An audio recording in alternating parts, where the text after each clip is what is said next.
When Callibaetis nymphs are actively ascending up to the surface to hatch, there's two patterns I always have on hand. My Callibaetis Cruncher and Randall Kaufmann's stillwater classic, the Timberline Emerger. Never heard of the Timberline Emerger? Join me at my time bench. I'll show you how to tie it so you can have this great pattern in your fly box as well.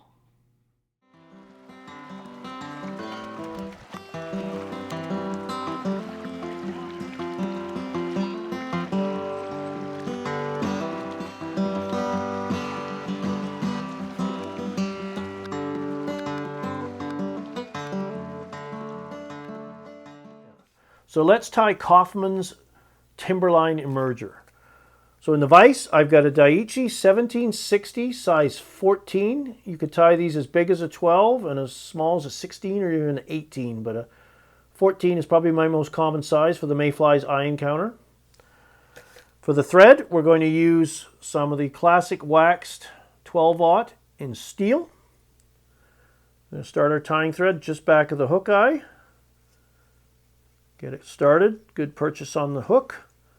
Stop, pull down, snap that thread forward while the thread is under tension, and it'll break right off. And then we're going to go right down to the rear of the hook till I'm about halfway between the point and the crushed down barb.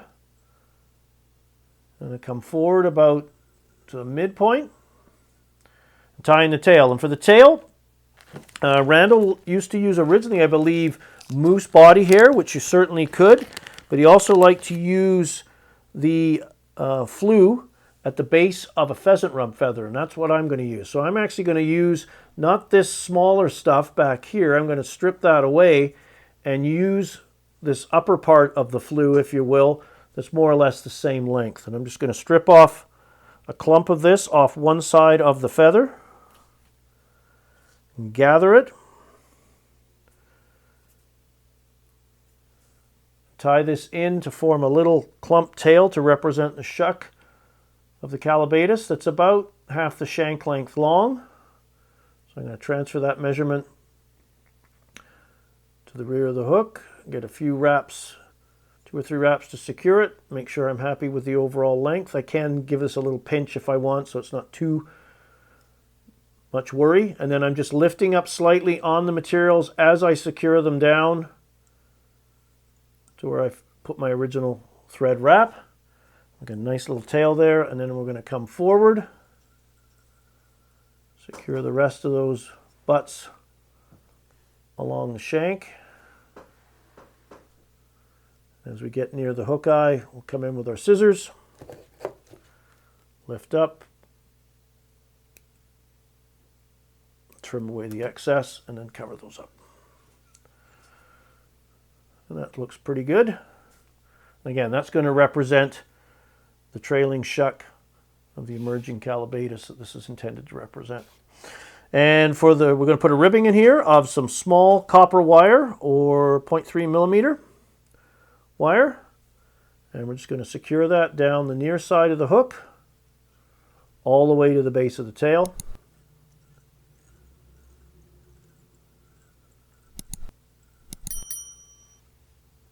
And then we're going to take and form a dubbed body. And you could use Muskrat. You could use a rabbit blend. I'm going to use some natural gray Squirrel. I just like the spiky look that this gives the fly. And we're just going to simply twist that onto the tying thread and form a short dubbing noodle that's maybe 1.25 inches, 1.5 inches max for this size 14.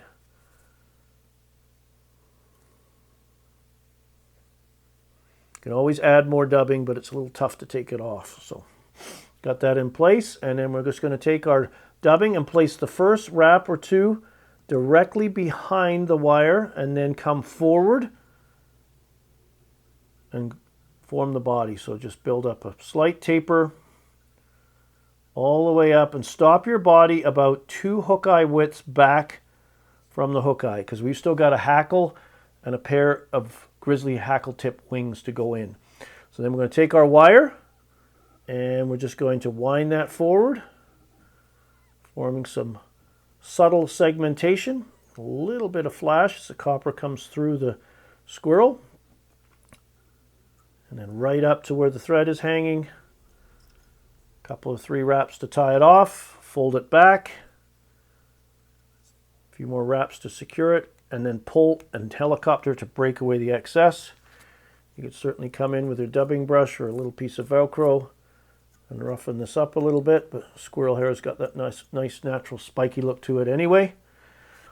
All right, for the hackle, we're going to use a whiting brown hen saddle hackle. Nice blotchy modeling on this, very natural looking. I'm going to strip away the soft flue at the base of the feather. And then I'm going to tie this in so the most prominently marked or convex side of the feather is facing me. Tie this in what I call wet fly style. So these fibers are naturally going to want to sweep and flow back over the body. If you were to tie dry fly style, you would tie it in the opposite with the concave or least prominently marked side of the feathers facing you, so those fibers would sweep forward. Then I'm going to take a few more wraps to make sure that's tied in. And then I'm going to take my hackle pliers, make sure they're nearby, grab the feather by the tip and put a half-turn positioning wrap to make sure that that convex or most prominently marked side of the feather faces forward.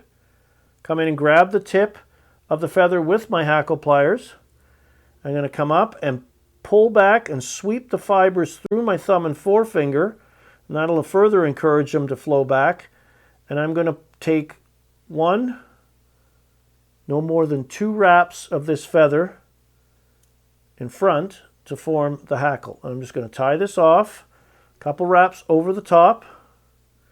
I'm going to disengage my hackle pliers, and then I'm going to take everything, including the portion of the feather I haven't used, and sweep and hold it back and secure them in place. So just wind back. That'll push those fibers back like so, and then my thread is under tension. Going to grab that tip and just aggressively sweep it forward, and it'll break off nice and smooth for you. And wind back, and we've got that hackle nice and distributed evenly around the hook.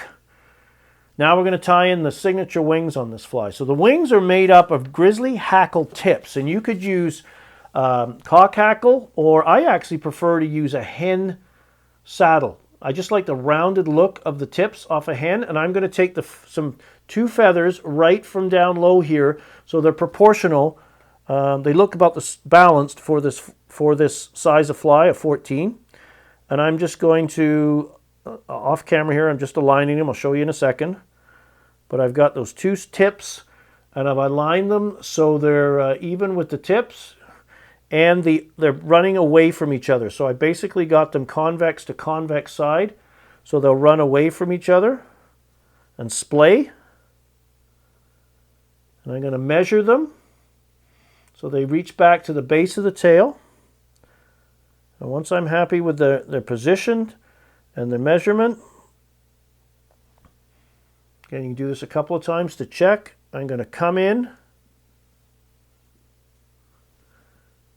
and just pull back the fibers to expose the stems a little bit. Just be gentle. You don't want to misalign them, or worse, pull them out of your hands. Just pull them back like so. And then I'll just hold them on top. 2 or 3 wraps to secure them, and those are a little longer than I'd like, so I'm just going to gently pull on them until I get them to the length I like. But they're nice and split, but I'm just going to pull them back a little more. That's better, I think. Right even with almost with the end of the body. If they're a little longer, it's not the end of the world, but that's what we're looking for. I think those are a little better. And then we'll just a few added wraps for security. And then I come in with my scissors and carefully trim them away, either together or one at a time, whatever is easier for you.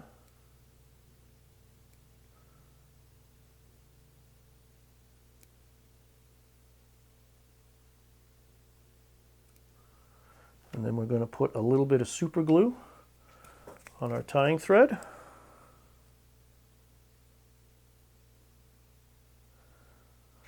And we'll build a neat little head. We can spin the bobbin counterclockwise. That'll flatten the wraps.